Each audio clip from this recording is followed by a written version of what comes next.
كل خطوه في يومنا بنتعامل فيها في العالم ده حاليا بتلمس الداتا سنتر. داتا هي بترول العصر الحديث. ديجيتاليزيشن لايف اللي احنا عايشين فيها وهنفضل نزيد فيها، دايما بتتناسب طرديا مع زياده الداتا سنتر اللي موجود عامه. اليوزر العادي لمس ده كتير لما فيسبوك وقعت، لان اي اوتج او اي حاجه بتحصل في المشكله دي هتاثر على اللي انا حكيت لك عليه.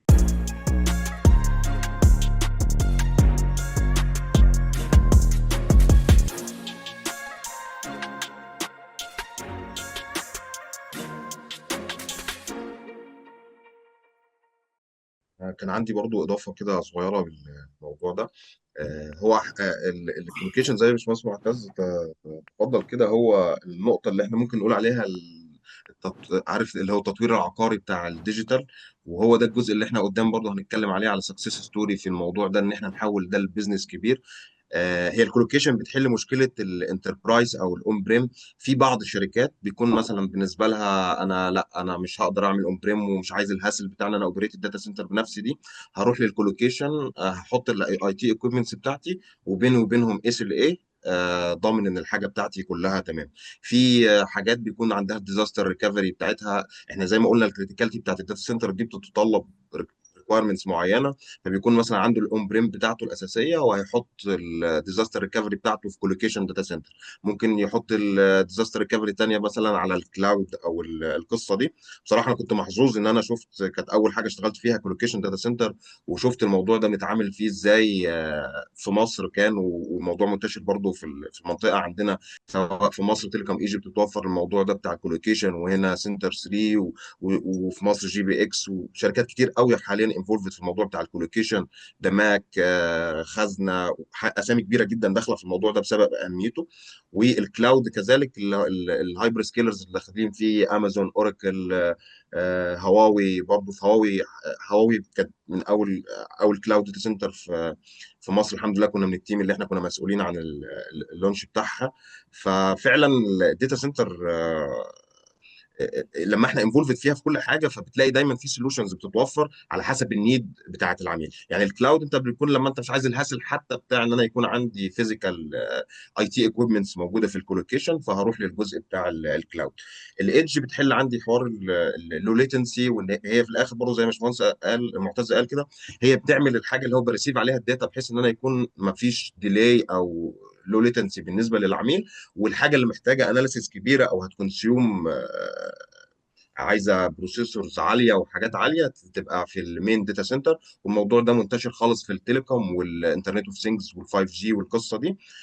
حاجه اخيره، زي ما باشمهندس معتز قال بري فابريكيتد. حاليا برضو بسبب اللوجيستكس والمشاكل اللي حاصله في اللوجيستكس، في ميول كبيره خالص، لان احنا انت لما بنيجي نبني داتا سنتر عاديه بنحفر اساسات وبنعمل سيفل وورك وي ده دلوقتي احنا يعني في ديماند عالي قوي، في ريكويرمنتس كبيره قوي ان انا ابني داتا سنتر في تايم بلان صغير.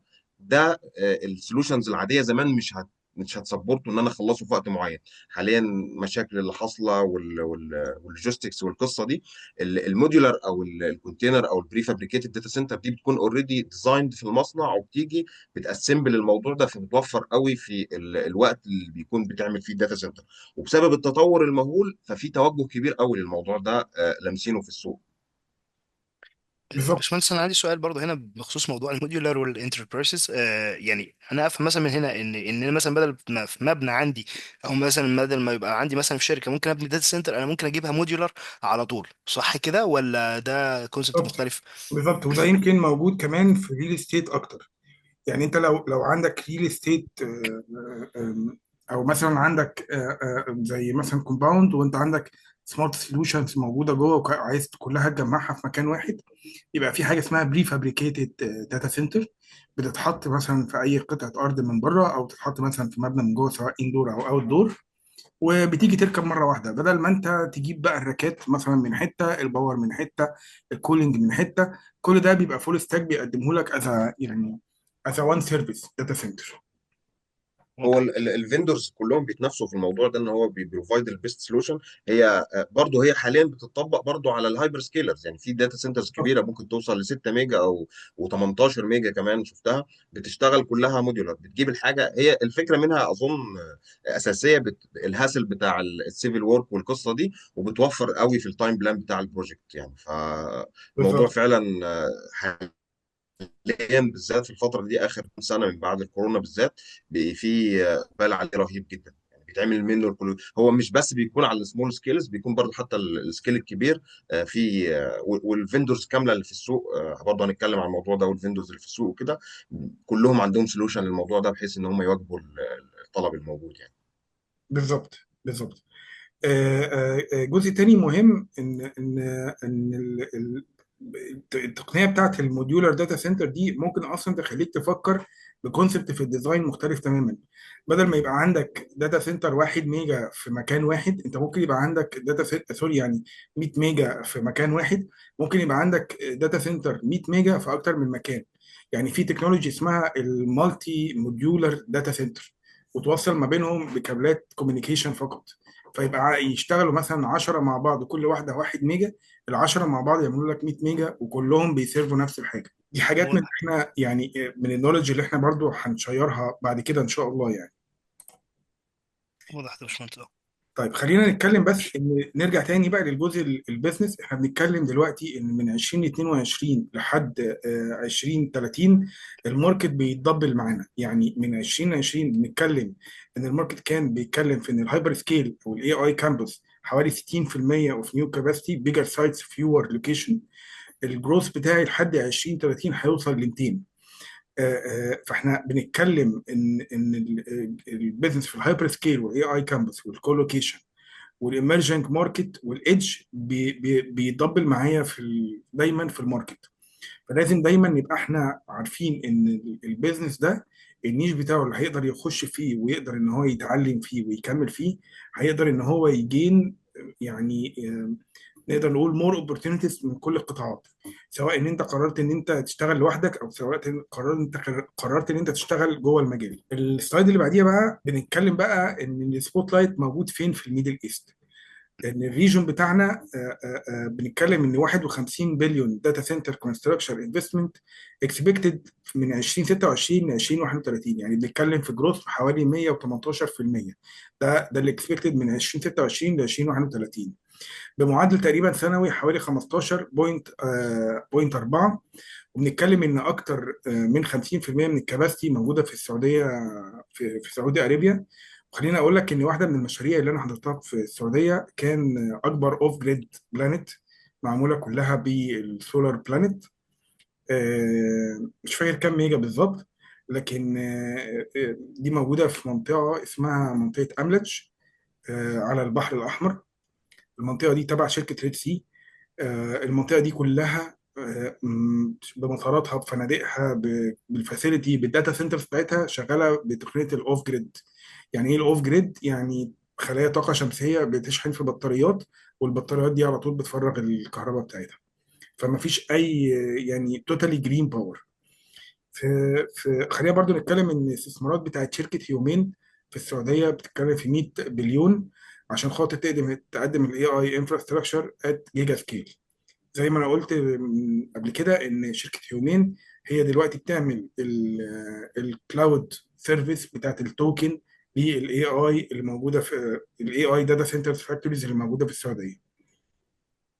3 دول هنتكلم عنهم في الريجون بتاعتنا زي السعوديه والامارات ومصر. بالنسبه للسعوديه الفيجن 30 2030 مع هيومين جيجا وات سكيل اي اي كامبس ولاند جرانتس وانرجي انسنتيف وريجن انكر ان ذا ماركت. ده اهم حاجه اللي بيبصوا لها من ناحيه السعوديه، رؤيه 2030 مع هيومين في الجزء ده.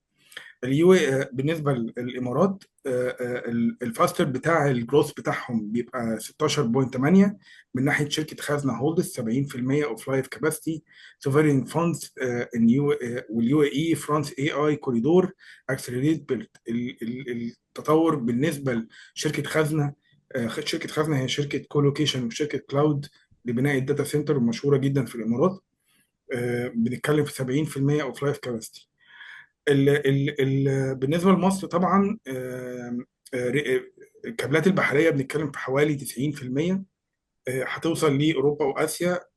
هتبقى في خلال الهب بتاع مصر، ومصر متوقع ليها ان هي تبقى الهب بتاع الشرق الاوسط الفتره اللي جايه.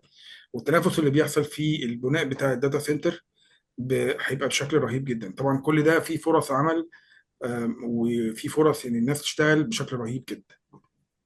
طيب. طب باشمهندس، هو من دون قطع الكلام، حضرتك كنت بتتكلم اتفضل. هنا على ان الدول الثلاث دول اللي في الشرق الاوسط اللي فيهم المجال بتاع الداتا سنتر بصفه عامه، يعني مفيش اي دوله مثلا تانية عربيه، او مفيش اي دوله تانية بمعنى صح عندها رؤيه لا لموضوع لا، الداتا في طبعا، سنتر؟ لا في العمان طبعا بتقوم بدور كبير جدا. اه طبعا عمان بتقوم بدور كبير جدا. تمام. في نفس الوقت دول كتيرة جدا يعني ملهاش علاقة. انت في عندك عمان، في عندك الأردن. لا، ملهاش حاجة معينة، بس طبعا كل البحرين انفستمنت. فيها، الكويت. هو انا اظن احنا يعني المقصود هو بس ترتيب على مثلا لو هنرتبهم ممكن بسبب الحجم بتاع البلاد لان برضه هو الموضوع بتاع الداتا سنتر ده بيكون محتاج انفراستراكشر قويه جدا مهيئه. هو ما فيش حد في الاخر ما بيكونش عنده، يعني احنا في الاخر احنا في عالم ما فيش حد ما عندوش ديجيتاليزيشن ولا تحول رقمي وفي او كده. موضوع كمان. بس هو في كمان موضوع بيحكم الموضوع ده، هو موضوع الجفرنس. بالظبط. ويمكن السعودية والإمارات يعني تطوروا عن مصر شوية، عشان موضوع الجفرنس عندهم سهلة شوية. يعني البوليتيكال جفرنس على جوه الداتا سنتر. خليني أقول لك واحدة من المشاكل مثلا اللي موجودة في مصر، ك أو يمكن بتهدد حاجة زي كده. تخيل إن أنت عندك مثلا واحد مشترك في خدمة من خدمات أمازون. تمام. والراجل ده عمل بريتش. خدمات امازون بتخليك ان انت اصلا الداتا بتاعتك مش موجوده في داتا سنتر معينه، هي موجوده everywhere. فانت مش هتقدر ان انت تخش على امازون مثلا المكسيك عشان تعرف الراجل ده كتب ايه. يعني الحته دي ليها حوكمه، وليها قوانين، وليها كلتشر، يعني ليها حاجات كتيره قوي. ده اللي ممكن يأخر بلاد، وممكن يخلي بلاد تتقدم جدا. وتوجه الحكومات يعني بصراحة بالظبط. مثلا بتكون توجه الحكومة، انت في الاخر بتسهل الامور بتاعت الانفراستراكشر سواء كونكتيفيتي او باور. حاليا في مثلا هنا اللي انا لمسه هنا في السوق في استقطاب لكل الهايبر سكيلرز. انت لازم تيجي تعمل عندي، وبيكون في الجزء اللي هو الخاص بالسوفيريتي او اللي هي الداتا تكون لازم موجودة عندي. فبيكون كاستراتيجي، انا بشوف دايما الموضوع بيكون استراتيجي وتوجه من الحكومة، بحيث ان هو يدعم التواجد في الموضوع ده. هو ده اللي بيخلي فرق ما بين بلد وبلد احنا فين. بس من ناحيه التطور، السعوديه اللي سابقه الامارات ولا الامارات اللي سابقه السعوديه؟ انا شايف حاليا بصراحه اللي بيليد الموضوع ده ومش بس في الميدل ايست، بينافس جلوبالي السعوديه. في الاول كان الامارات بتستقطب، بصراحه نتكلم الهايبر سكيلرز كان كلهم الاغلب في الامارات. بس السعوديه اللي عندها المعادله ناجحه ليه؟ بسبب الرؤيه بتاعت الحكومه 2030 والتوجه والفاسيلتيز اللي بتتوفر. يعني وزاره الاتصالات بتقول لك تعالى خد الارض وهحاسبك الباور بكذا وابني داتا سنتر. الحاجه التانيه سهوله الباور. يعني احنا عن امريكا، يعني في بودكاست بسمعها، امريكا عندها مشكله حاليا في الباور رهيبه. احنا عندنا الباور سهله قوي، وبالذات في المملكه العربيه السعوديه بسبب الحجم الجغرافي كمان، والانفراستراكشر بتاعتها مهيئه لده جدا. الحاجه التانيه الموقع الجغرافي والمساحه بتاعتها مساعدها قوي في الموضوع ده. حاليا هي السعوديه لا يعني حاليا هي لو هنتكلم على الميدل ايست بتليد عالميا، اناونس ان هي المكان رقم اثنين عالميا بعد امريكا في وجهه الاستثمار. انت لو هتبص دايما في كده كان انفوجراف كان بيتشير على لينكد ان، اللي هو الداتا سنترز الموجوده فين في العالم او كده. احنا طبعا يعني امريكا التوب، وكانت الصين في الموضوع ده. بس حاليا اللي من الناس اللي بتنافس ومش مش بتفولو بس في الموضوع بتاع الاي اي داتا سنترز واللي حاصل، السعوديه، وده ملموس خالص في السوق بصراحه. هي حاليا تسبق الامارات.